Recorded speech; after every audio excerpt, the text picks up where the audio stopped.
சான்றோர்கள் அப்படின்னு சொன்னா எப்படி இருக்கணும்னு கேட்டா நடுவு நிலைமையுடன் இருக்கணும். இன்னார் இனியாருன்னு பார்க்காம பொதுவாக இருக்கணும். எப்படி இருக்கணுங்கிறது ஒரு அதிகாரத்திலே திருவள்ளுவர் சொல்றார். அந்த அதிகாரத்திற்கு பெயர் தான் நடுவு நிலைமை. அந்த நடுவு நிலைமை அதிகாரத்தில் ஒரு திருக்குறள், சமன் செய்து சீர்தூக்கும் கோல் போல் அமைந்து உருபால் கோடாமை சான்றோர்க்கு அணி அப்படின்னு அந்த திருக்குறள். 7 சொற்களை உடைய திருக்குறள். இந்த திருக்குறள்ல ஏன் சமன் செய்து அப்படிங்கிற சொல்ல முதல்ல போட்டார் அப்படிங்கிறதுக்கு பெரியவங்க விளக்கம் சொல்லியிருக்காங்க. சமன் செய்து சீர்தூக்கும்.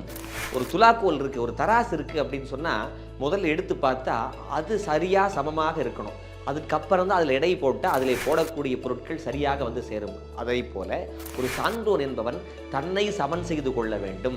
அதற்கு பிறகுதான் சீர்தூக்கி பார்க்க வேண்டும். மற்றவர்களை குறை சொல்வதற்கும் நிறை சொல்வதற்கு முன்பு நான் குறையுடையவனா அல்லது நிறையுடையவனா என்பதை பார்க்க வேண்டும். அப்படிங்கிறதுக்காகத்தான் சமன் செய்து சீர்தூக்கும் கோல் போல் அப்படின்னு சொல்லி சொற்களை நம்முடைய வள்ளுவர் அமைத்தார் என்று பார்க்கிற போது அந்த வரிசை பாட்டின் மூலமாகவே வள்ளுவரை நாம் வணங்க தோன்றுகிறது, போற்ற தோன்றுகிறது.